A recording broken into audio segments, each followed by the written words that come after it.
Assalamualaikum warahmatullahi wabarakatuh. Waalaikumsalam warahmatullahi wabarakatuh. Alhamdulillah. Alhamdulillahilladzi arsala rasulahu bil huda wa dinil haq yudhhirahu 'ala dini kullih wa kafa billahi syahida. Asyhadu an la ilaha illallah wahdahu la syarikalah wa asyhadu anna sayyidina Muhammadan abduhu wa rasuluh la nabiyya ba'dah. Allahumma shalli wa sallim ala sayyidina wa habibina syafina wa maulana Muhammad wa ala alihi washabihi wasallam. Rabbi shrah li sadri wa yassir li amri wahlul 'uqdatam min lisani yafqahu qawli amma ba'd. Alhamdulillah, pada siang hari ini kita bisa sama-sama berkumpul bertatap muka bermuajahah via virtual. Alhamdulillah Allah masih memberikan kesempatan kepada kita, memberikan kesehatan kepada kita. Mudah-mudahan berkumpulnya kita di sini, silaturahim kita di sini mendapat ridho dari Allah Subhanahu wa taala. Allahumma amin. Salawat dan salam kita aturkan kepada baginda Rasulullah SAW beserta para keluarganya dan sahabatnya, dan mudah-mudahan kita semua tergolong umatnya yang senantiasa istiqomah untuk menjalankan syariat yang dibawakan oleh beliau, dan mudah-mudahan kita kelak dapat syafaat yaumil qiyamah. Allahumma amin.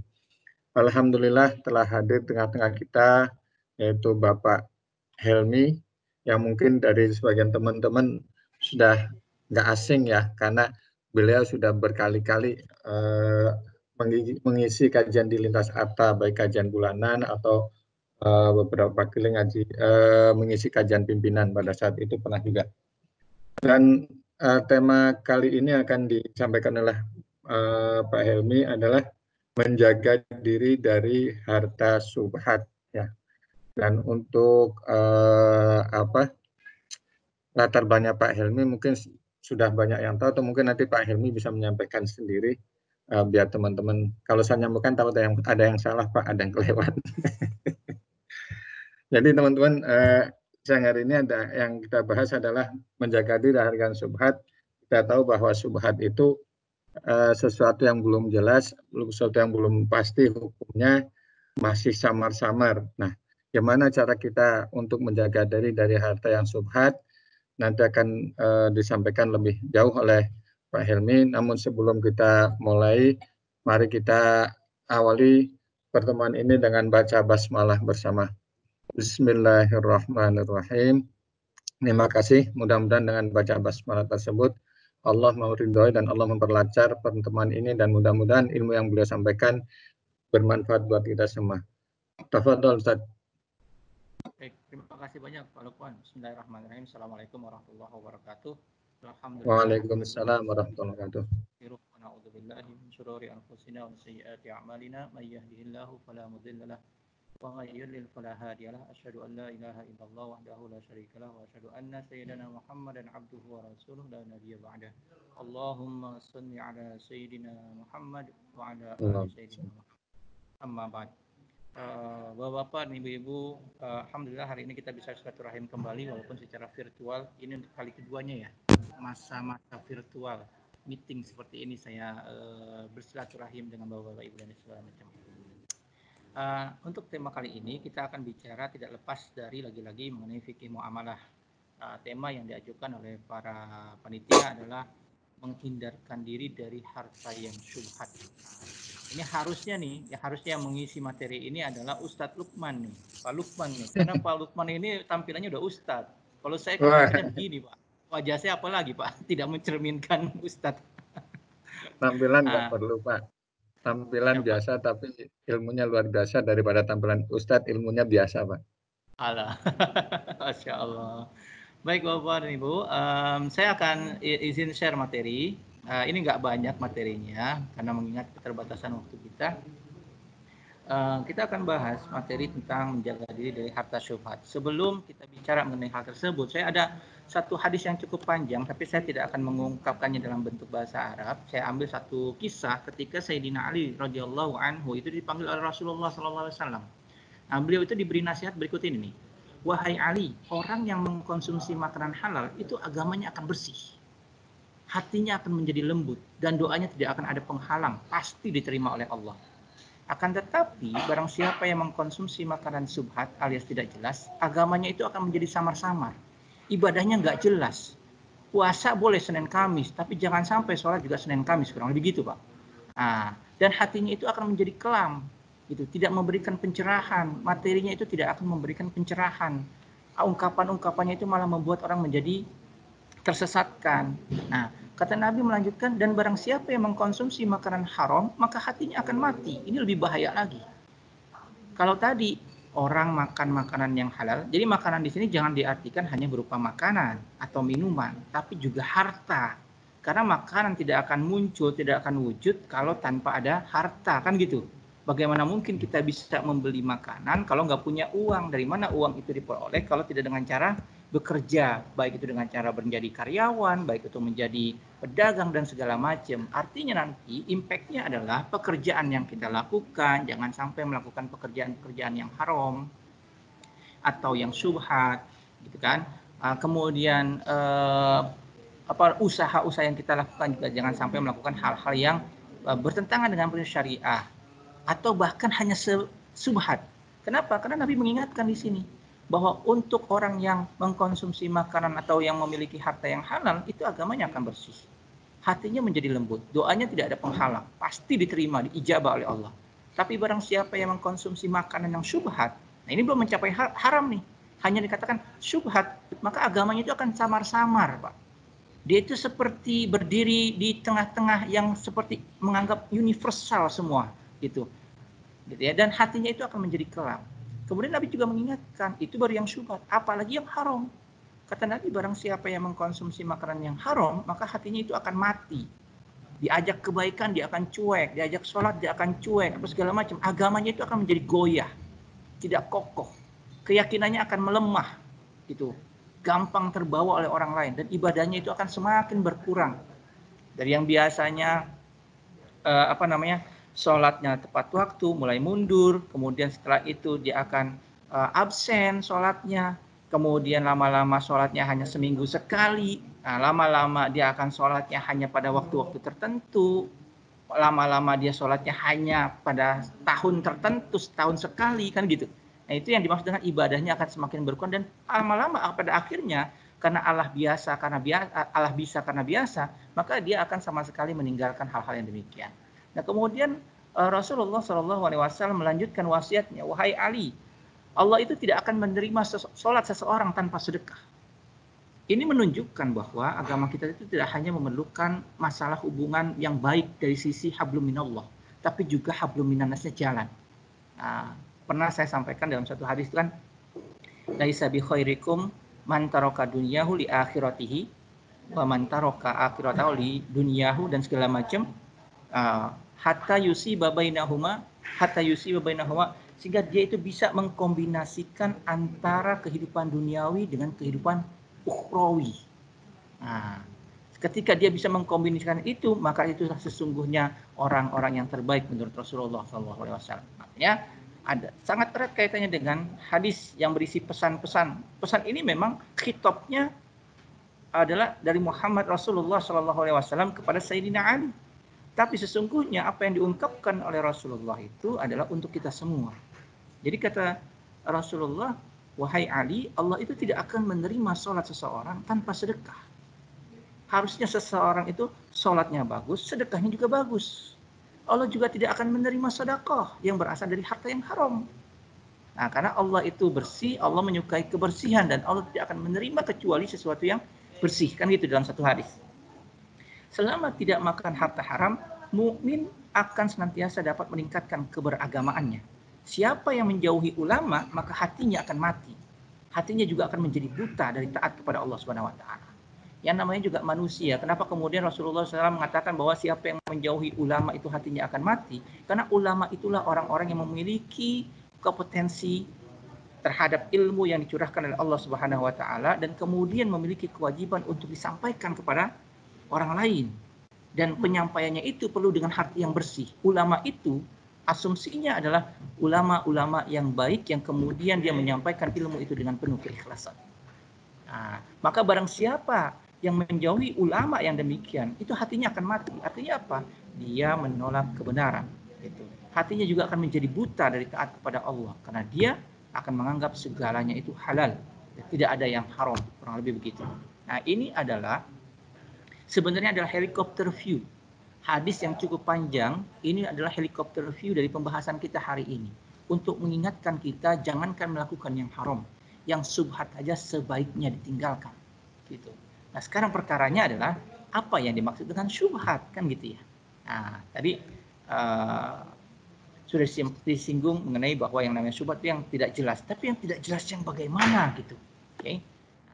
Sebelum saya menyampaikan mengenai pengertian syubhat, saya ingin kita sama-sama kembali pernyataan Allah Subhanahu wa taala, mengingat pernyataan Allah Subhanahu wa taala dalam Quran surah Ali Imran ayat 14, di mana Allah telah menetapkan tabiat manusia itu pada hakikatnya adalah seperti ini. Zuyyina lin-nasi hubbus sahawati minan nisa'i wal banina wal qanatiril muqantarati minadh dhahabi wal fiddah wal khairil musawwamati wal an'am warhas. Dzalika mata'ul hayatid dunya wallahu 'indahu husnul ma'ab. Dijadikan indah pada pandangan manusia itu kesukaan atau cinta pada apa-apa yang dia inginkan, syahwat. Apa saja? Perempuan, anak-anak, harta yang banyak, seperti emas, perak, kuda pilihan. Kuda pilihan itu artinya kendaraan, Pak, pada masa ini. Kemudian binatang-binatang ternak, kemudian sawah ladang, itu menunjukkan kekayaan yang berlimpah. Itulah kesenangan hidup dunia, kata Allah. Tapi yang terbaik adalah di sisi Allah, tempat yang paling baik. Karena itulah yang akan kekal di akhirat kelak, yaitu berupa surga. Artinya dalam Quran surah Ali Imran ini Allah mengatakan bahwa kecenderungan kita terhadap harta itu adalah sudah menjadi bagian tabiat manusia. Makanya harta dalam bahasa Arab itu disebut sebagai malun. Nah, malun itu mim, alif, lam. Alif itu dia bisa menjadi pengganti dari ya, mailun. Nah, dia bisa seakar kata tuh. Apa artinya mailun? Kecenderungan. Jadi sesuatu yang dicenderungi, yang disukai, yang menjadi keinginan dari orang-orang secara umum, yaitu adalah berupa harta. Nah, inilah yang kemudian bisa jadi malah membuat mata hati kita itu terbutakan hanya gara-gara mengenai harta. Nah, kemudian Rasulullah SAW itu dalam satu hadis yang cukup panjang mengingatkan bahwa manusia itu pada hakikatnya terbagi menjadi 4 golongan. Nah, apa kata Rasul? Kata Rasul, innamad dunya li arba'atin nafarin. Sesungguhnya dunia ini untuk 4 golongan orang. Artinya kita ini akan menjadi salah satu dari 4 golongan orang ini. Siapa saja? Abdin rozaqahullahu malan wa ilman wa fahuwa yattaqi fihi rabbah wa yasilu fihi rahimah wa ya'lamullaha fihi haqqan. Fahadha bi afdhalil manazil. Abdin rozaqahullaha malan, yaitu seorang hamba yang diberikan rezeki oleh Allah malan berupa harta wa ilman dan ilmu. Jadi dikasih 2 sekaligus karunia yang Allah berikan kepadanya, harta dan ilmu. Fahuwa yattaqi fihi rabbah, dengannya dia bertakwa kepada Allah. Wa yasilu fihi rahimah, dan dia menjalin tali silaturahim. Wa ya'lamu, dan dia mengetahui lillahi fihi haqqan, di dalam harta yang dia peroleh, karena dia mendapatkan pengetahuan, dia berusaha mencari pengetahuan, dia tahu, dia sadar sepenuhnya bahwa harta yang dia miliki itu haqqan, ada hak lillahi, milik Allah. Fahadha bi afdhalil manazil, kata Nabi. Maka orang yang demikian itu sesungguhnya menempati posisi yang paling utama. Dia tahu dia dikasih rezeki berupa harta, dia dikasih rezeki berupa ilmu. Harta dia gunakan dengan cara yang baik. Dari mana dia bisa mengetahui bahwa ini cara yang baik? Tentu dengan berilmu. Dari mana ilmu itu bisa diperoleh? Dengan belajar. Kepada siapa belajar itu bisa benar, dianya tidak tersesatkan? Belajar kepada ulama. Ulama yang bagaimana? Ulama yang baik, yaitu ulama yang takut kepada Allah. Itu yang pertama. Yang kedua, wa abdin razaqahullaha ilman wa lam yarzuqhu malan fa huwa sadiqun niyyah. Yaqul law anna li malan la amiltu bi amali fulan fa huwa niyyatihi fa ajruhuma sawa. Kelompok yang kedua, kata Nabi, adalah seorang hamba yang diberikan rezeki oleh Allah berupa ilmu. Hanya ilmu. Wa lam yarzuqhu malan. Dia tidak mendapatkan rezeki berupa harta, dalam arti harta yang banyak. Jadi ilmunya dia dianugerahi ilmu yang banyak, ilmu yang berlimpah, sangat dalam, hartanya sedikit. Fahuwa sadiqun niyah, kemudian dia memiliki niat yang baik. Yaqul, ia berkata, lau anna li malan, andaikan aku memiliki harta seperti kelompok yang pertama tadi, la amiltu bi amali fulan. Niscaya aku akan melakukan apa yang seperti dilakukan oleh kelompok yang pertama tadi. Dia nggak punya harta, tapi dia punya niat yang baik dan dia menyadari bahwa dengan ilmunya itu bahwa apa yang dilakukan oleh orang yang kelompok yang pertama tadi itu adalah amalan yang benar, gitu. Nah, makanya fahuwa niyatihi fa ajruhuma sawa, maka dengan niatnya tersebut, dengan tekad kuatnya tersebut, dengan azamnya dia tersebut, fa ajruhuma sawa, maka dia pun mendapatkan pahala yang sama, ganjaran yang sama dengan kelompok yang pertama tadi. Itu kelompok yang kedua. Kelompok yang ketiga siapa? Wa abdin razaqahullaha malan. Seorang hamba yang diberikan rezeki oleh Allah berupa harta. Walam yarzuqu ilman, akan tetapi dia tidak memiliki ilmu bagaimana mengelola harta tersebut. Kemana harta tersebut harus disalurkan, dibelanjakan, diprioritaskan. Fahuwa yakhbitu fi malihi bighairi ilmin. Maka dia kemudian menghabiskan hartanya itu bighairi ilmin, tanpa ilmu. La yattaqi fihi rabbah. Dia tidak gunakan harta tersebut untuk media untuk bertakwa kepada Allah. Dia tidak gunakan untuk mendekatkan diri kepada Allah. Kalau sekarang menjelang kurban, dia hartanya banyak, tapi nggak pernah ada niat untuk berkurban.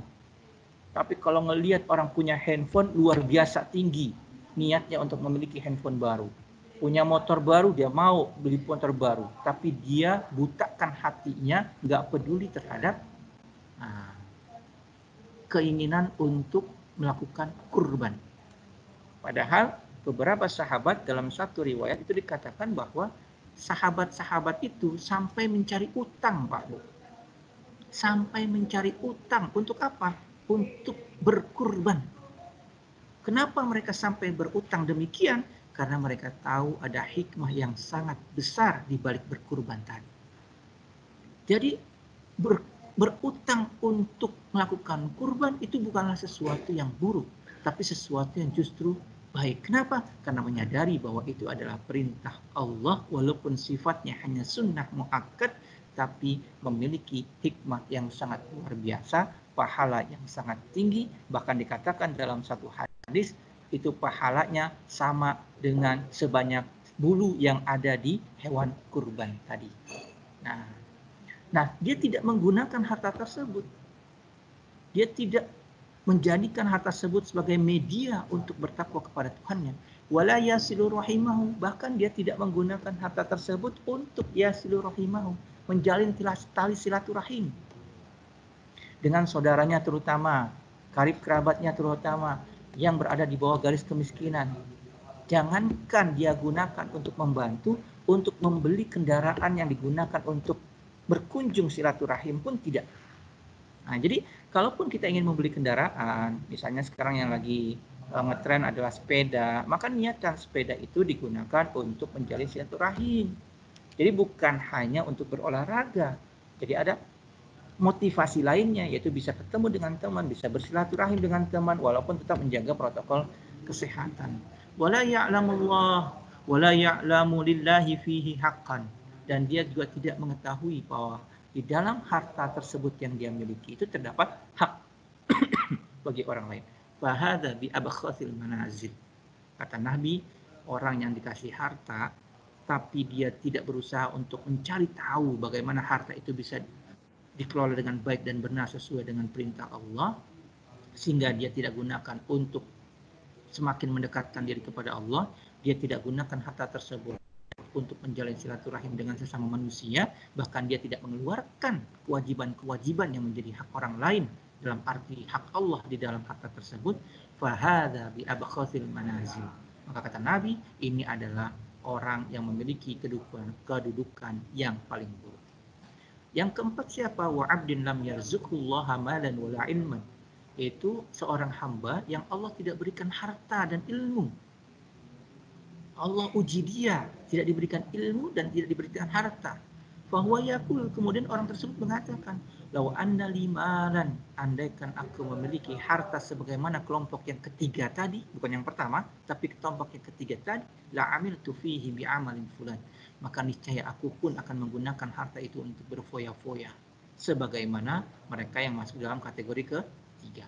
Fahuwa niyatuhu wa wizruhuma sawa. Maka kelompok yang keempat tadi, kata Nabi, itu statusnya sama dengan mereka yang berada di kelompok yang ketiga. Artinya Bapak Ibu, lagi-lagi hadis ini menekankan tentang bagaimana pengaruh harta terhadap kita. Harta itu bisa membawa kepada kebaikan, tapi sebaliknya juga harta itu bisa membawa kepada keburukan. Makanya dalam satu hadis saya sering kali mengingatkan inna hadzal mala hulwun khadirun. Sesungguhnya yang namanya harta itu sangat menggiurkan. Faman akhadhahu bisakhawati nafsin burika lahu. Maka barang siapa yang mengambil harta, mencari harta, mengumpulkan harta bisakhawati nafsin dengan penuh kedermawanan. Niat-niatnya untuk melakukan kebaikan, ingin menebarkan kebaikan, ingin membantu orang lain, nah, maka dia akan mendapatkan keberkahan di dalamnya, kata Nabi. Wa man akhadhahu bi israfi nafsin, akan tetapi barang siapa yang mencari harta itu bi israfi nafsin, semata-mata hanya mencari menuruti hawa nafsunya, lam yubarak lahu fi, maka dia tidak akan mendapatkan keberkahan di dalamnya. Wa kana kalladzi ya'kulu wa la yashba, maka dia itu akan seperti orang yang makan saja tapi tidak pernah merasa kenyang. Makan lagi, makan lagi, makan lagi, tapi tidak pernah merasa kenyang.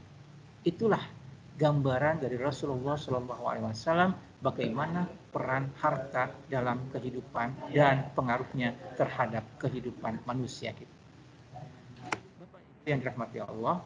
Nah, kembali kita balik lagi nih ke permasalahan perkara syubhat.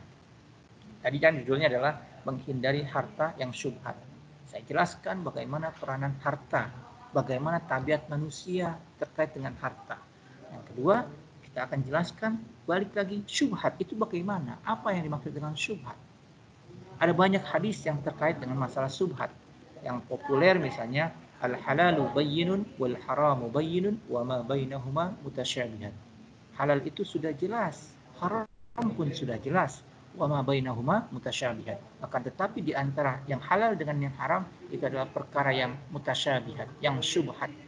Nah, terhadap perkara yang syubhat tersebut Nabi menganjurkan untuk meninggalkannya. Kenapa? Hadis ini menjelaskan lebih lanjut kenapanya. Innal halala bayyinun, kata Nabi. Dalam hadis yang lain, Nabi kemudian mempertegas pernyataannya sambil menjelaskan apa maknanya. Innal halala bayyinun. Sesungguhnya perkara yang halal itu bayyin, sudah jelas. Wa innal harama bayyinun, dan perkara yang haram pun sudah jelas. Wa bainahuma mutasyabihat, akan tetapi di antara keduanya itu mutasyabihat, perkara yang tidak bisa dijudge bahwa ini halal, ini haram. Dia berada di gray area. Kalau bahasa gampangnya mungkin halam, halal, haram. Nah, gabungan dari halal dan haram. La ya'lamuhunna katsirun minan nas. Yang orang kebanyakan itu tidak tahu, nggak ngerti. Hanya orang-orang khusus, hanya orang-orang khos. Siapa orang-orang khos itu? Para ulama. Makanya berulang kali di Al-Quran dikatakan, engkau tidak tahu, maka bertanyalah pada ahlinya, kan gitu. Fas'alu ahla dzikri in kuntum la ta'lamun. Jadi jangan kemudian mentang-mentang nggak tahu dan mentang-mentang nggak diatur hukumnya, langsung kita terabas aja tanpa pernah kita berusaha untuk mencari tahu. Kan gitu. Kita makan bakso. Bakso halal apa haram? Halal. Tapi ketika bakso itu dijual di depan gereja atau di depan manapun itu yang non-muslim, atau di depan satu tempat yang mayoritas adalah non-muslim, maka kita harus bertanya dahulu, ini bakso apa? Kan gitu. Ya, bakso apa? Ini nggak ada kaitannya sama klepon ya. Klepon itu hanya pengalihan isu. Nah, klepon itu nggak ada kaitannya sama masalah Islami atau tidak Islami. Itu makanan tradisional. Cuman cara makannya harus Islami, jangan pakai tangan kiri, harus pakai tangan kanan, menggunakan kalimat Bismillahirrahmanirrahim, membaca doa, membaca alhamdulillah segala macam setelah makan dan segala macam. Mengenai itunya mas, selama halal ya halal Pak. Oke. Nah, kemudian saya lanjutkan. Jadi perkara yang syubhat ini hanya diketahui oleh orang-orang yang ditunjuk oleh Allah mendapatkan hidayah untuk tahu itu. Siapa dia? Yaitu para ulama. Maka Nabi mengatakan jangan jauhi para ulama gitu. Karena ulama ini adalah warasatul anbiya. Sehingga harus kita dekati, kita datangi. Bahkan kalau pada santri-santri zaman dulu itu ada istilahnya sorogan. Sorogan itu artinya kita nyamperin gurunya. bukan guru yang hadir ke kelas, bukan guru yang datang ke majelis ilmu, tapi justru kita yang datangin rumahnya. Kita duduk di bawah mendengarkan petua-petua dari ulama tersebut. Itu zaman dahulu istilahnya namanya sorogan, gitu. Nah, saya lanjutkan. Jadi tidak ada yang tahu kecuali hanya segelintir orang, yaitu para ulama. Famanitaqo, maka barang siapa dia berusaha diri menghindarkan diri dari perkara yang syubhat, daripada gitu kan, istabro'a li dinihi wa irdihi, maka sesungguhnya dia telah menyelamatkan agama dan kehormatannya. Jadi kalau orang memiliki ihtiyat, sikap berhati-hati yang luar biasa, itu artinya dia sedang ingin menjaga agama dan kehormatannya. Dia ingin berusaha menyelamatkan agama dan kehormatannya. Waman waqa'a fi syubhat, akan tetapi barang siapa yang sengaja menempatkan dirinya terjerumus dalam perkara yang syubhat, waqa'a fil haram, maka dia tidak akan pernah merasa bahwa itu adalah perkara yang haram. Karena dia udah merasa terbiasa. Contoh, Pak, Bu, ya. Bakso rasa sapi, bakso sapi halal apa haram? Halal, selama sapinya dipotong dengan benar, disembelih dengan benar. Bakso babi halal apa haram? Pasti haram. Nah, kan haram kan? Nah, sekarang bakso babi rasa sapi halal apa haram?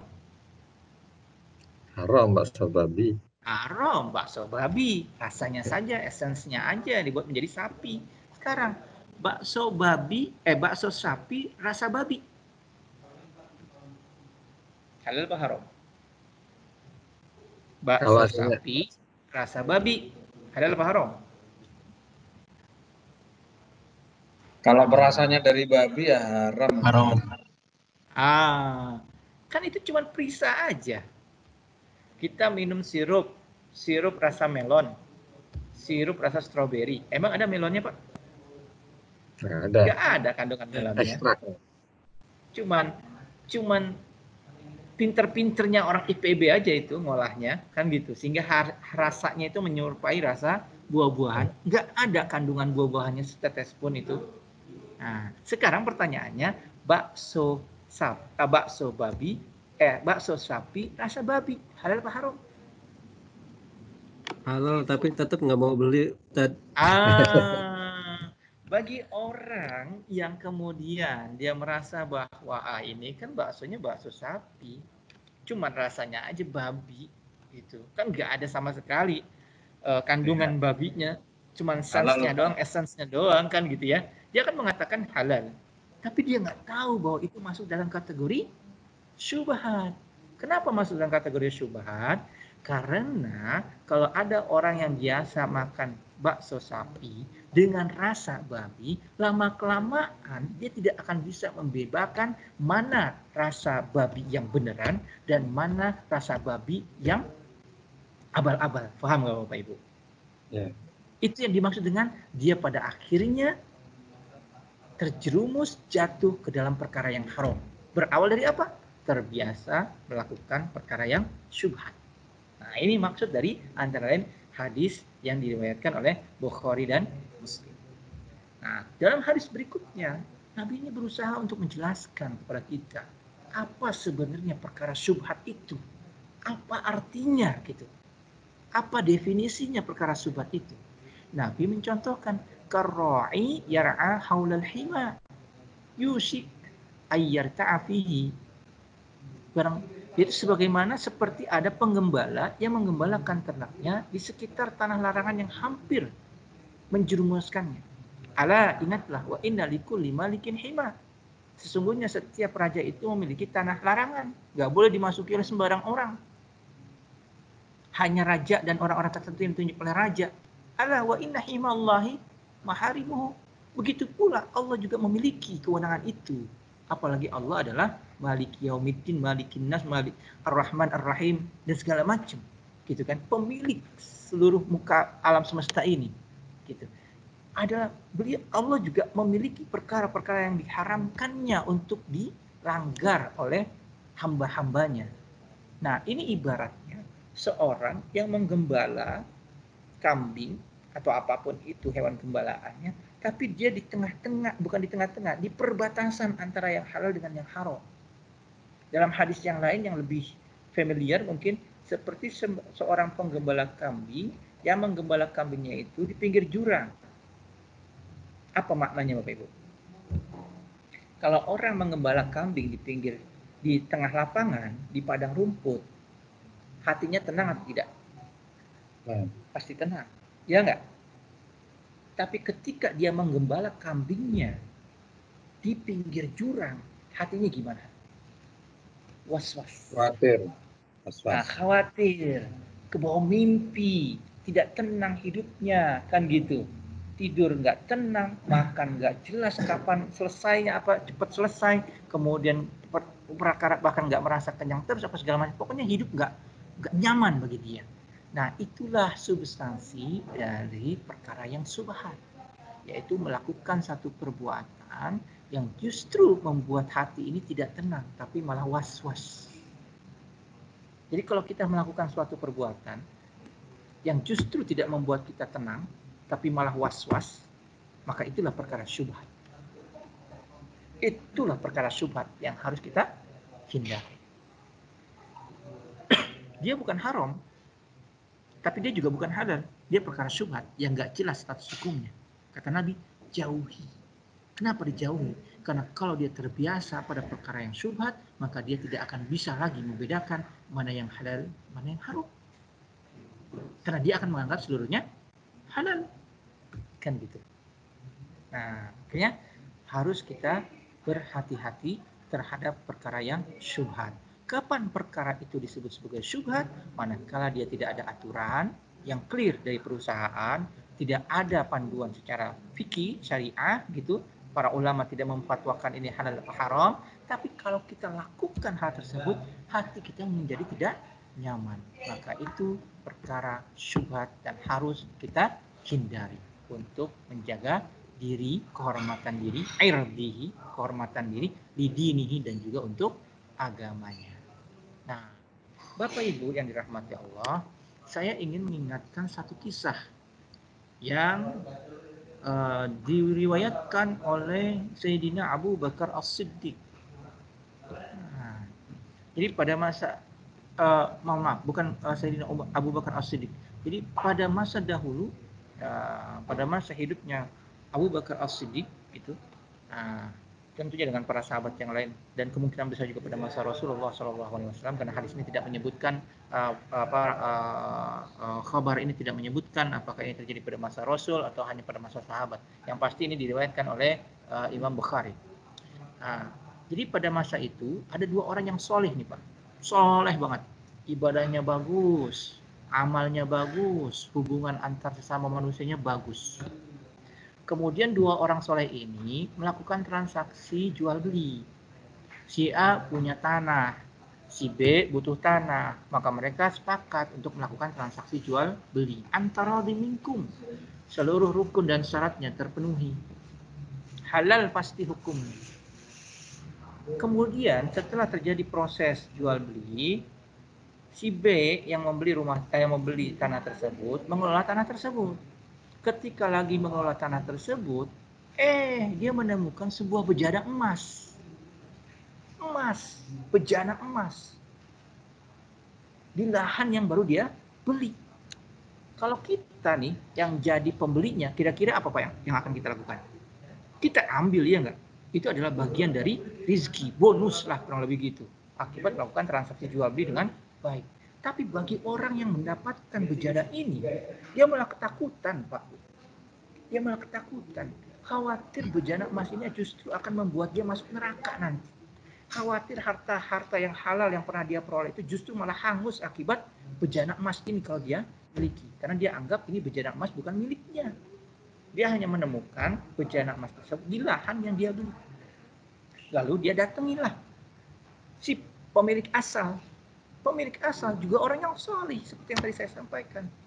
Apa yang dia lakukan ketika ada orang yang ngaku dapetin bejana emas di lahan yang pernah dia jual? Kalau dia jadi kita atau kita jadi dia gitu, kita akan mengatakan, iya benar Pak, ini punya saya, kan gitu ya. Kita ambil itu barang karena bernilai. Tapi orang yang pemilik asal dari tanah tersebut, dia justru mengatakan apa? Bukan, ini bukan milikku. Aku hanya menjual tanah kepada dirimu. Aku tidak menjual bejana kepada dirimu. Jadi ini bukan milikku. Nah, uang yang aku dapatkan hanyalah untuk mengganti tanahku. Nah, kalau ada apa-apa di dalam tanah tersebut, itu telah menjadi miliknya si pembeli. Aku tidak pernah merasa memilikinya. Jadi dua orang ini terus berselisih. Ini punya lu, bukan. Ini punya lu, enggak, bukan. Gitu, saling menolak, Pak. Inilah ciri-ciri khas orang solih. Gitu. Tidak mau terbuai oleh harta yang demikian luar biasa. Bejana, men. Bejana kan besar. Emas, terbuat dari emas, murni, 24 karat. Tapi ini justru aneh. Kedua orang ini saling menolak untuk mengklaim bahwa itu adalah miliknya. Akhirnya dua orang soleh ini sepakat untuk menyelesaikan perselisihan itu kepada seorang hakim. Hakim ini juga seorang yang sangat bijaksana. Di sisi lain, dia sangat terpesona oleh kesolehan dua orang penjual dan pembeli ini. Sampai kemudian dia membuat satu keputusan yang juga sangat aneh. Apa yang dia putuskan? Yang dia putuskan adalah dia panggil si A selaku pemilik asal dari si tanah tersebut. Wahai A, apakah engkau punya anak? Iya. Laki-laki atau perempuan? Laki-laki. Wahai B, apakah engkau punya anak? Iya. Laki-laki atau perempuan? Perempuan. Kebetulan masing-masing punya anak tunggal. Yang satu laki-laki, yang satu perempuan. Apa keputusan hakim? Keputusan hakim adalah nikahkanlah kedua anakmu. Kemudian untuk biaya pernikahannya diambil dari bejana emas ini. Itu Bapak Ibu. Bejana emas ini yang kemudian sebagai bekal untuk menikahkan kedua orang tersebut. Kenapa? Karena hakim ini melihat ini ada dua orang solih yang kalau disatukan justru akan memperbesar peluang orang untuk mendapatkan limpahan dari kesolehan keluarga besar dari dua orang tersebut. Itu antara lain yang dilakukan oleh orang-orang solih. Nah, jadi mereka tidak berebut untuk mendapatkan harta yang memang bukan miliknya. Dia tidak merasa itu miliknya. Bahkan mereka ketakutan kalau harta itu menjadi miliknya. Kenapa? Karena amal solehnya bisa hancur, bisa hilang, kebaikan-kebaikannya bisa hilang.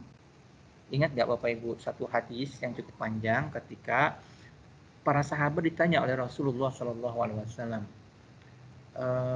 apakah engkau tahu apa itu manil muflis? Orang-orang yang muflis, yang bangkrut.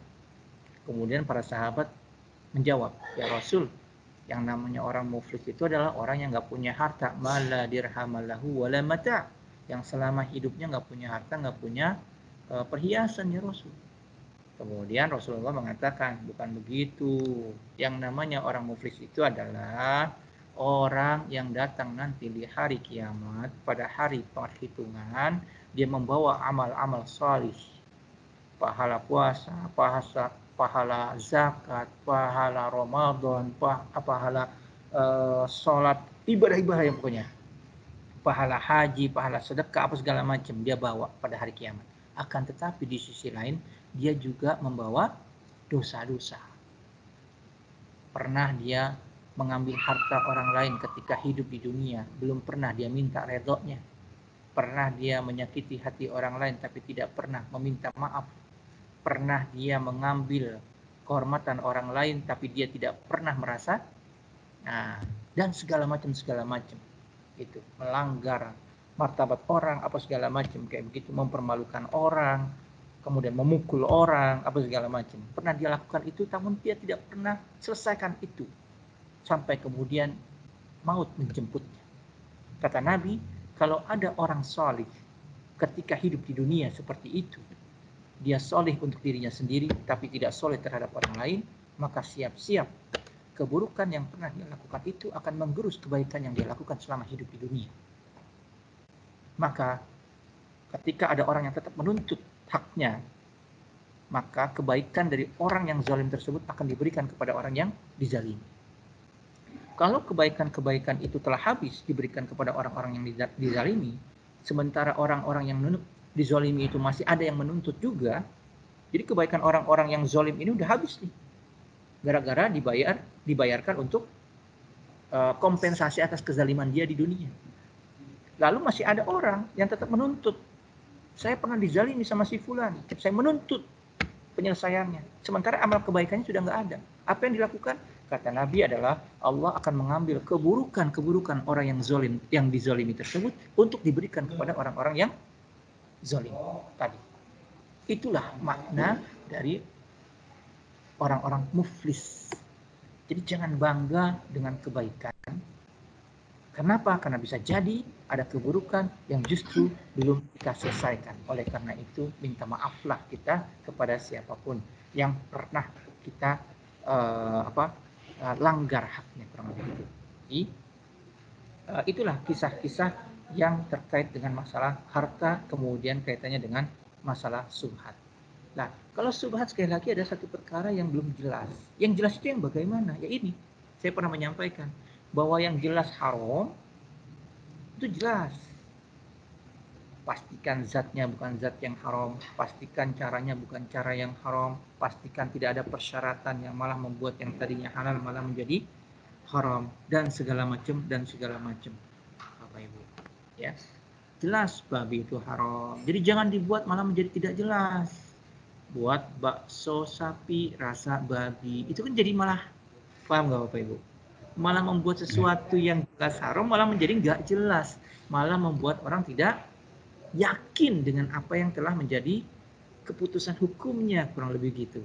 Nah, Nabi boleh mengingatkan, ya'ti 'alan nas zamanun la yubalil mar'u ma akhadha minhu aminan halali aminan haram. Akan datang satu masa di mana pada masa itu manusia la yubalil mar'u ma akhadha minhu. Enggak peduli lagi apa yang dia peroleh. Aminal halali, aminal haram. Apakah berasal dari cara yang halal atau dari cara yang haram? Kenapa? Hatinya udah mati, hatinya udah beku, karena udah terbiasa hidup dengan yang subhat-subhat. Gitu. Berusaha untuk mencari yang enggak di gray area gitu, yang enggak jelas halal apa haramnya. Pada akhirnya dia merasa bahwa apapun yang dia lakukan adalah halal karena dia tidak lagi punya rasa sensitivitas terhadap yang haram. Nah, sekali lagi Bapak Ibu, bagi siapa-siapa yang masih melakukan transaksi yang tidak clear, tanyalah pada ahlinya, mintalah keputusan hukumnya. Fas'alu ahla dzikri in kuntum la ta'lamun. Supaya apa? Hati kita menjadi tenang. Bapak Ibu yang biasa melakukan transaksinya berupa reseller, cari tahu tuh gimana hukum reseller. Yang suka melakukan dropshipping, gimana tuh caranya supaya dropshippingnya halal. Kemudian yang suka melakukan just tip, bagaimana tuh supaya just tipnya halal. Jadi just tip atau apapun itu transaksi nggak cukup dengan mohon redonya ya, iya saya redo, nggak bisa begitu. Dengan assalamualaikum, salaman apa segala macam, nggak bisa begitu. Karena muamalah itu tidak hanya bicara mengenai niat, muamalah itu bicara mengenai niat dan perbuatannya apakah sesuai dengan pemenuhan rukun dan syaratnya. Jadi sekali lagi Bapak Ibu, perhatikan kalau kita ingin melakukan sebuah transaksi keuangan, pastikan objek transaksinya objek yang halal, bukan objek yang haram untuk dikonsumsi dalam Islam, bukan objek yang secara jelas dan tegas digunakan untuk orang-orang untuk kegiatan-kegiatan yang maksiat. Gitu. Contoh misalnya, saya ingin bertanya nih, kita punya waktu kurang lebih 4 menit lagi atau sampai dengan 9 menit lagi. Kalau kita jual rumah, boleh nggak Bapak Ibu? Boleh. Kalau jual rumah boleh. Nah, sekarang, menjual rumah kepada siapapun boleh nggak? Boleh. Boleh. Sekarang, kalau kita menjual rumah kepada mereka yang non-muslim, boleh apa nggak? Boleh. Menurut pribadi saya nggak boleh. Boleh, non-muslim. Boleh. Sekarang pertanyaannya adalah, bagaimana kalau kita menjual kepada orang non-muslim yang secara jelas dan tegas dia sedang mencari tempat ibadah? Nggak boleh. Paham nggak Bapak Ibu? Ya. Nah, jadi kadang-kadang itu bisa boleh dalam satu keadaan, tapi tidak boleh menjadi dalam keadaan tertentu. Jadi tergantung dari konteksnya. Jangan kemudian kita terlalu kaku, tapi juga jangan terlalu liberal, kan gitu. Nah, contoh lain, kalau saya memberi pinjaman kepada orang, itu hukumnya sunnah kan ya Bapak Ibu? sangat dianjurkan. Sekarang pertanyaan saya, kalau ada orang yang minjem uang tapi kebiasaannya dalam melakukan maksiat, boleh apa enggak? Tidak boleh. Kenapa? Karena ada potensi uang pinjaman yang kita berikan itu akan digunakan untuk Maksiat. maksiat, kan gitu. Nah, jadi kadang-kadang hukum itu tidak selamanya berada di area halal. Dia bisa bergeser ke area haram. Nah, proses bergeser dari yang halal ke yang haram itu masuk dalam kategori yang syubhat. Jadi kita harus lihat konteksnya. Nah, kita harus lihat situasi dan kondisi. Kurang lebih gitu Bapak Ibu ya. Nah, saya tidak akan perpanjang masalah itu, khawatir waktunya nggak cukup. Nah, sehingga kalau misalnya Bapak Ibu dalam nanti prakteknya sehari-hari kita menemukan, oh iya ya, yang kemarin yang kita lakukan salah, tapi udah terlanjur, gimana caranya, bagaimana hukumnya, kan gitu. Nah, ada dua kaedah nih Bapak Ibu terkait dengan percampuran antara yang halal dengan yang haram. Ya, ada satu kaedah, idza ijtama'al halal wal haram gulibal haram. Apabila bercampur antara yang halal dengan yang haram, maka percampuran tersebut dihukuminya haram seluruhnya. Kaedah ini konteksnya adalah kalau ada makanan atau minuman nih Bapak Ibu yang kita konsumsi, kemudian makanan dan minuman itu hukum asalnya halal. Tapi dalam prosesnya kita celupin yang haram, kita libatkan yang haram. Walaupun hanya sedikit, tidak berubah rasanya, tidak berubah warnanya, dan tidak memiliki dampak negatif secara langsung kepada fisik kita, para ulama sepakat percampuran yang demikian karena tidak bisa dipisahkan zatnya, mana yang halal dan mana yang haram, jatuhnya menjadi haram. Jadi mulai saat ini, kalau Bapak Ibu terbiasa makan dan minum yang di dalam toko tersebut juga menjual makanan dan minuman yang haram, sebaiknya Hati-hati. dimakan, diminum atau ditinggalkan? Tinggalkan. Tinggalkan. Carilah tempat makan dan tempat minum yang jelas-jelas halal. Apakah jelas-jelas halal itu maknanya adalah ada logo halal MUI, atau di toko atau tempat makan minum tersebut tidak ada yang dijual yang haram? Nah, jadi jangan kemudian gara-gara masalah prestise, rasa gengsi gitu ya, kita makan di tempat yang jelas-jelas ada tuh ditampilkan tuh, dipajang gitu loh, minuman beralkoholnya. Nah, terus makanan yang ada kandungan haramnya, tapi kita tetap makan di situ. Nah, untuk itu sebaiknya dihindari, karena kita nggak tahu pada saat dicuci apakah serpihannya itu benar-benar bersih atau masih tersisa di pisaunya, di mana pisau tersebut bisa jadi setelah dicuci dia juga digunakan untuk memotong yang halal, kan gitu, untuk mengolah yang makanan yang halal setelah dia gunakan untuk yang haram. Nah, sehingga untuk hal-hal yang demikian sebaiknya dihindari. Yang kedua, ada satu kaedah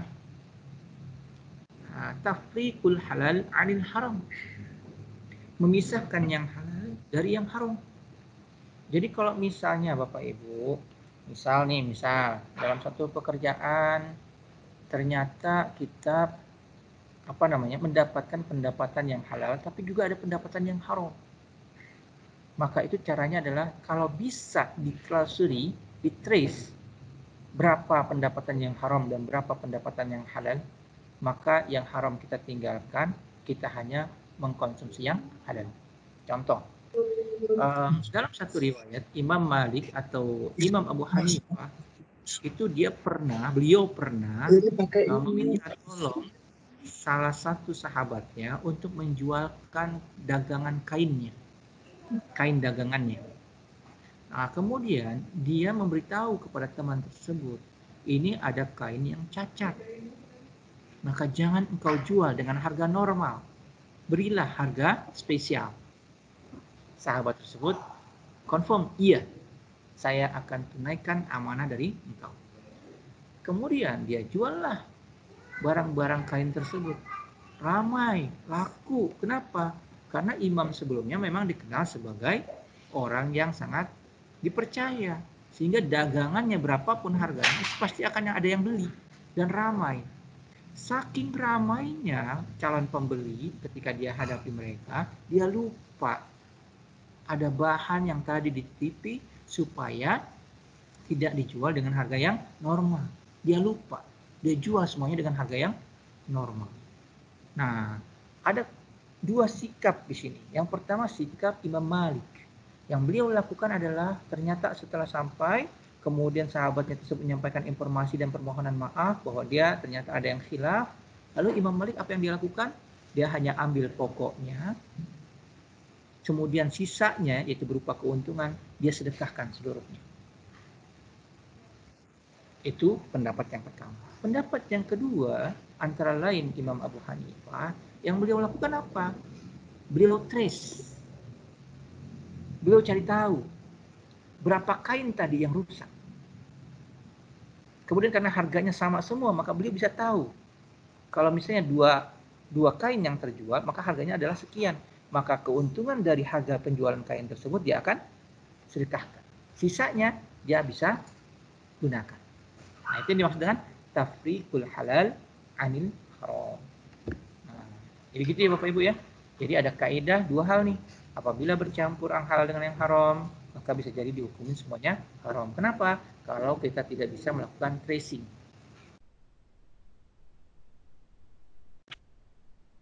Tracing nih, dari pendapatan non halal pun harus kita tracing. Bisa nggak nih kita pilih-pilih antara pendapatan halal dengan pendapatan haram? Kalau tidak bisa, berlaku kaidah yang pertama. Tapi kalau bisa, berlaku kaidah yang kedua. Tafrikul yang terakhir, Bapak Ibu. Lalu bagaimana kalau udah kejadiannya sangat lama dan kita nggak bisa lagi mentrace? Maka kata Nabi, bahkan dalam ayat Quran surah Hud ayat 114, Allah berfirman, Innal hasanati yudhibnas sayyi'at. Sesungguhnya perbuatan-perbuatan yang baik itu akan menghapuskan dosa perbuatan-perbuatan yang buruk. Apa maknanya? Dalam hidup ini kita pasti tidak akan pernah tidak bersalah.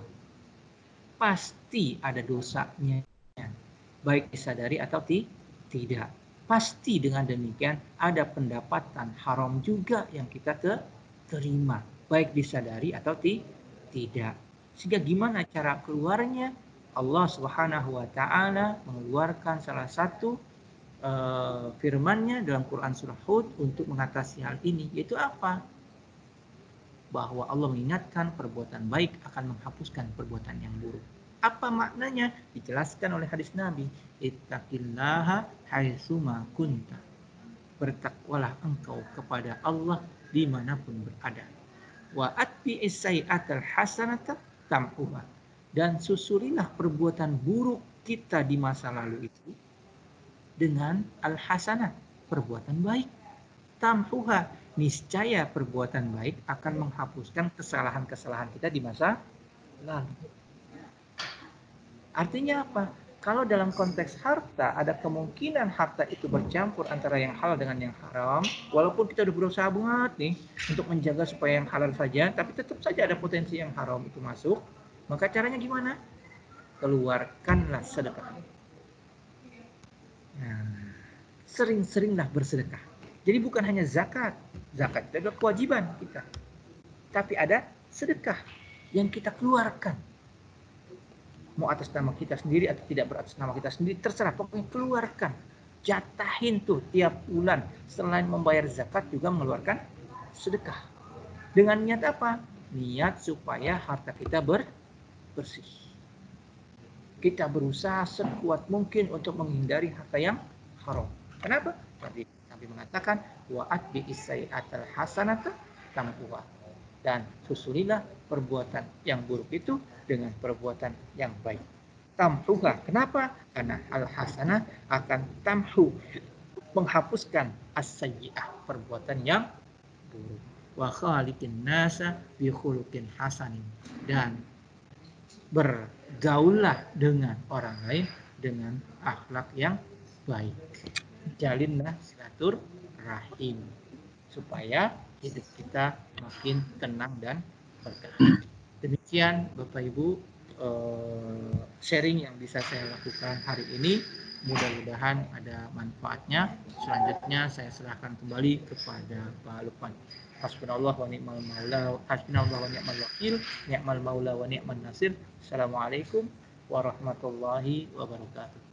Waalaikumsalam warahmatullahi wabarakatuh. Terima kasih Ustaz. Sudah menyampaikan materinya yang begitu banyak, begitu dalam. Dan ini Ustaz, ada beberapa pertanyaan dari teman-teman melalui chat ini ya. Pertama dari Siapa? Bapak eh, Riki Nugraha. Jadi ini kan tadi disebutkan untuk berkorban itu boleh berhutang ya, Ustaz ya. Nah, Iya, sekarang betul Pak. gimana kalau orang itu berkorban untuk berhutang, tapi dia belum sempat membayar hutangnya, orang tersebut sudah keburu meninggal. Apakah itu menjadi tanggung jawab ahli warisnya, Ustaz? Oh iya, kalau masalah utang tetap menjadi tanggung jawab dari ahli warisnya kalau ketika belum lunas dia sudah meninggal dunia. Sehingga kalau kita berutang, kita ini harus memberitahu kepada orang rumah, Pak. Orang rumah, Bu. Jadi orang rumah itu tahu kita punya utang berapa. Jangan sampai nanti setelah kita meninggal, kemudian kita nggak tahu ini orang punya utang apa enggak. Sementara di orang yang masih memiliki piutang di mayit tersebut masih ingin menuntut haknya, nah itu bisa bisa bahaya, kan gitu. Amalnya akan tergantung, kan gitu ya. Amalnya akan teralihkan, kan gitu. Dan segala macam ininya. Nah, dosanya tidak akan pernah diampuni jadinya, kan gitu ya. Nah, jadi kalau misalnya kita ingin berutang secara umum nih ya, bukan hanya untuk berkorban, dan berutang itu adalah pilihan terakhir. Kalau itu pun harus kita lakukan, maka beritahu orang lain, dalam arti keluarga kita, supaya keluarga kita juga memiliki warning. Oh, si bapak punya utang yang harus dibayar, sehingga nanti pada saat beliau sakit, saya harus konfirmasi nih, masih punya utang apa enggak, berapa banyak, kepada siapa, sehingga saya harus bisa bantu selesaikan, kan gitu ya. Karena yang namanya harta waris nanti itu enggak boleh menjadi objek waris sebelum dia bersih. Apa maknanya bersih? Lepas dari utang-utang. Semua utangnya sudah dibayarkan dari harta peninggalannya tersebut. Baru dia disebut sebagai harta waris. Yang kedua, kalau kita mau berkurban dengan cara berutang, pastikan dong bahwa kita memiliki kemampuan untuk membayarnya. Nah, kalau kita semata-mata nekat berutang untuk membeli sapi gitu, sapi kan paling murah sekarang 14 juta, itu pun yang kecil Pak.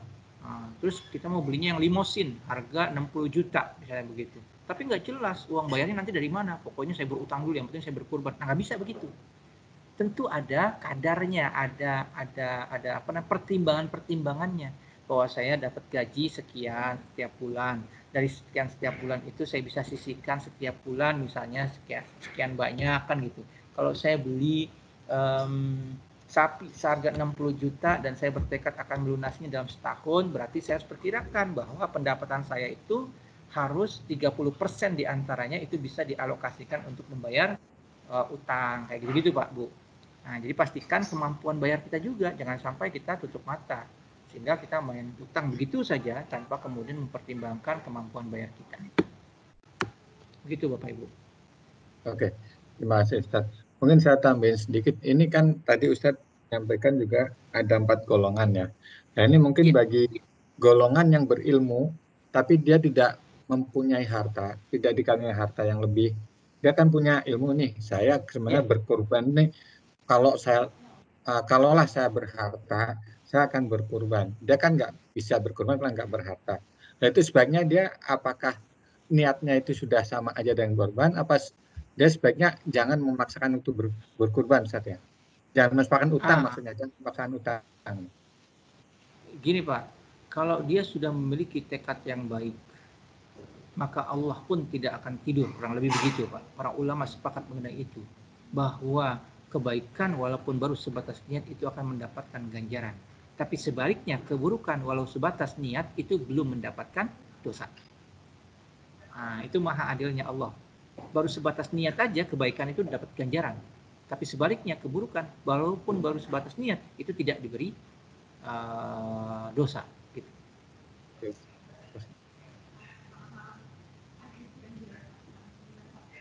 Jadi mungkin tadi kalau orang yang berilmu tapi dia mungkin nggak berkecukupan, mudah-mudahan dia sudah punya niat berkorban, mudah-mudahan dia dapat pahala kurban gitu saja. Amin. Gitu ya. Betul, betul Pak. Betul Pak. Sehingga dia akan dengan ilmunya tadi akan berusaha mencari bagaimana dia bisa menyisihkan sebagian pendapatan yang kecil itu untuk bisa berkurban. Kan gitu. Contoh Pak, dunia nyata Pak. Ada seorang pemulung yang dia datang membawa seekor kambing kan Pak. Kan pernah tahun lalu tuh ada viral, ya kan? Ibu-ibu yang sangat miskin karena dia pemulung, tapi dia datang pada hari penyembelihan dengan membawa seekor kurban.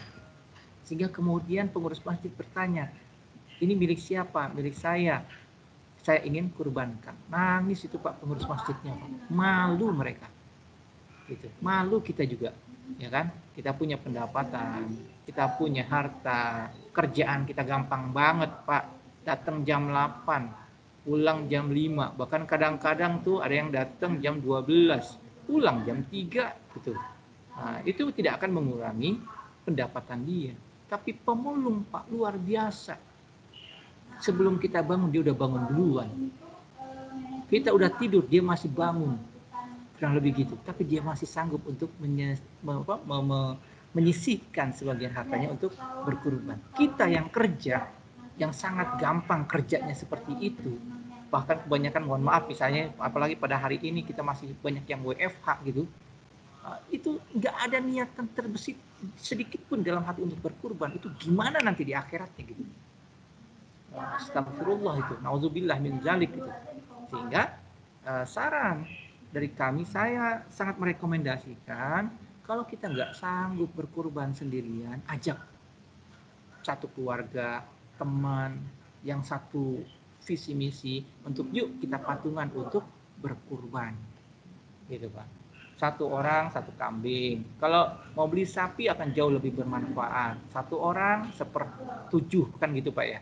Nah, jadi bisa untuk kebaikan bersama-sama. Karena kata hadis Nabi mengatakan mandalla ala khairin falahu ajrun ka ajri fa'ilihi. Barang siapa yang menunjukkan satu kebaikan, maka dia akan mendapatkan pahalanya double, yaitu pahala melakukan kebaikan dan pahala menunjukkan orang untuk melakukan kebaikan. Terima kasih Ustaz. Mungkin sebelum menyambung ada pertanyaan kedua nih Ustaz. Ya ini sharing aja ke teman-teman juga. Alhamdulillah saya juga ketua panitia kurban di tempat saya. Alhamdulillah tahun ini luar biasa. Ada kita patungan sapi yang 2 orang, perempuan, 1 adalah penjual sayur di tetangga saya. Dia tiap hari nyisihkan uangnya dititipkan anaknya. Alhamdulillah bisa patungan 3,5 juta Ustaz. Yang satunya adalah tukang cuci di satu komplek perumahan dan kadang dia juga diundang mijit ya. Karena ibu-ibu udah sepuh, mereka juga menyisihkan. Kemarin pas kebetulan datang ke sini mijit istri saya cerita ini patungan sapi yang kedua masih kurang nih 2 orang atau 1 orang gitu, 2 orang kalau salah. Dia bilang mudah-mudahan kalau minggu ini ada rezeki saya ikut deh. Alhamdulillah kemarin yang tukang cuci itu ikut patungan sapi alhamdulillah. Jadi saya kadang-kadang wah kita yang ya benar Ustadz, kita yang kerja di Gadis Tetap kalau nggak kurban itu kebangetan, kalau saya bilang dalam tanda kutip ya. Pak. Betul, kebangetan Pak. Alasannya gaji masih di bawah UMR. Banyak orang yang sangat jauh di bawah UMR, tapi dia masih sanggup untuk berkurban. Ya mudah-mudahan ceritain. Kadang-kadang kan kita ini lebih terlena dengan handphone, lebih terlena dengan pakaian, lebih terlena dengan prestise supaya dipandang orang itu berharta apa segala macam. Tapi dia tidak mempertimbangkan bagaimana posisi dia di hadapan Allah di akhirat kelak. Oke. Baik Ustadz, ada pernyataan, mudah-mudahan nanti bisa menginspirasi teman-teman lah yang belum berkorban mungkin bisa berkorban. Ini yang pertanyaan berikutnya, Ustadz, apakah kita boleh jual rumah, namun yang beli rumah tersebut prosesnya menggunakan KPR di bank konvensional. Apakah uang yang kita terima dari hasil penjualan itu halal? Gitu? Gini Pak, selama kan yang kita lakukan adalah transaksi jual belinya dengan si pemilik rumah atau si penjual rumah atau si pembeli rumah kan gitu ya. Hubungan kita cukup sampai situ Pak. Bahwa dia dapat uangnya dari mana itu bukan dalam tanda petik bukan urusan kita. Nah, selama transaksi kita dengan dia itu menggunakan cara-cara yang sesuai dengan prinsip syariah. Lain halnya kalau misalnya kita melakukan transaksi jual beli dengan seseorang yang udah jelas-jelas kita tahu dia adalah misalnya koruptor, Judi lah. kemudian penjudi apa segala macam, jelas-jelas gitu Pak. Nah itu iya, itu tidak. Kecuali ada misi yang lain ya Pak ya. Misi yang lain itu artinya gini. Misalnya dalam cerita itu ada zaman dahulu orang memborong minuman keras Pak.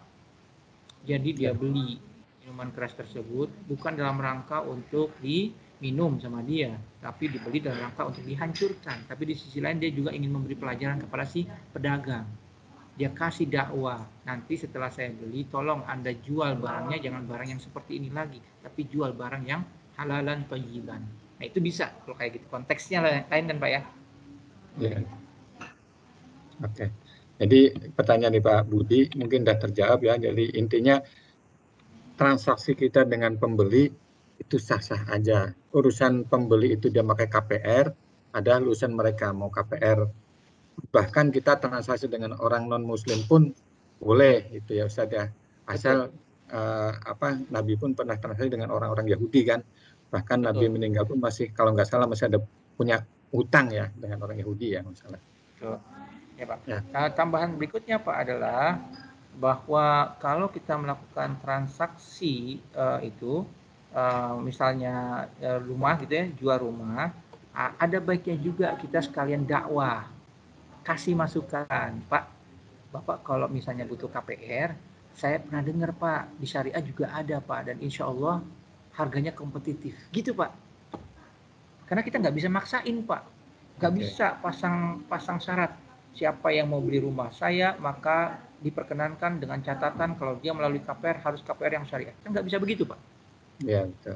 Nah, jadi kita hanya memberikan rekomendasi, memberikan masukan gitu. Pilihannya adalah yang bersangkutan. Karena dalam Qurannya dikatakan bahwa eh, apa namanya balighu anni walau ayat alaikal Lah, balagh fa in asauka faqul inni bari'um mimma ta'malun. Kewajibanmu itu hanyalah menyampaikan fa inna alaikal balagh. Fa in asauka apabila mereka menolak itu tidak menggubriskan apa yang kita minta, kita rekomendasikan, faqul maka katakan ya Muhammad Rasulullah inni bari'um mimma ta'malun. Aku tidak bertanggung jawab terhadap apa yang kau lakukan. Kurang lebih gitu, Pak. oke. Baik, teman-teman masih karena waktu sudah jam 13.30 ya. Mungkin kita juga akan melanjutkan pekerjaan kita lagi. Sekali lagi terima kasih Pak Ilmi atas waktunya. Sama-sama Mudah-mudahan kalau Pak. mudah-mudahan ini menjadi bekal buat kita menambah keilmuan kita dan mudah-mudahan kita bisa amalkan apa yang disampaikan oleh Pak Ilmi. Dan untuk mengabdolkan silaturahim ini, melakukan pertemuan ini, monggo Pak Elmi, saya mohon untuk dengan doa. Silakan Pak. Baik Bapak Ibu, mari kita tutup majelis ini sebelum membaca doa kafaratul masjid majelis kita baca doa bersama-sama. Mudah-mudahan kita selalu mendapatkan rahmat dari Allah Subhanahu wa taala, dijaga oleh Allah Subhanahu wa taala di wabah pandemi ini, di wabah yang mungkin bagi kita adalah pertama kali dan seumur hidup kita mengalami hal yang demikian. Mudah-mudahan keluarga kita terjaga dari hal-hal yang buruk dan segala macam. Ala Amin. hadiniya wa likulli niyatin salihah. Al-Fatihah. Alhamdulillah. Bismillahirrahmanirrahim. Alhamdulillah. Ya, kan. Suratul Mustaqim.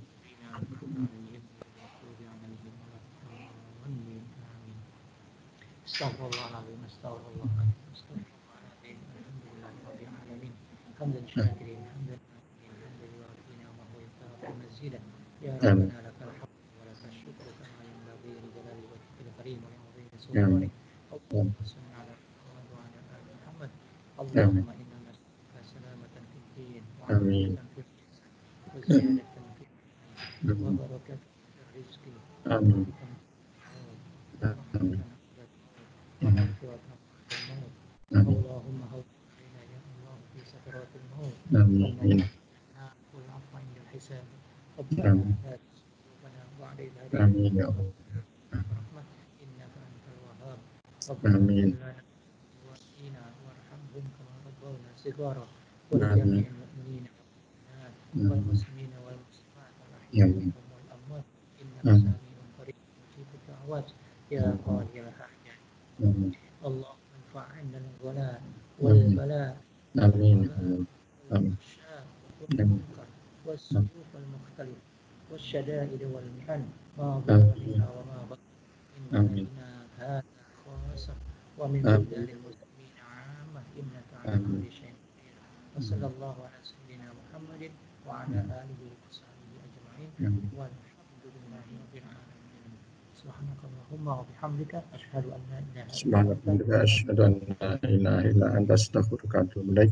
Terima kasih teman-teman semua. Insya Allah kita akan Waalaikumsalam warahmatullahi wabarakatuh. Terima kasih. Insya Allah kita akan ketemu lagi dalam kesempatan yang lain di bulan depan dalam acara rehat. Kalau ada kesalahan mohon dimaafkan. Bila taufiq wal hidayah. Assalamualaikum warahmatullahi wabarakatuh.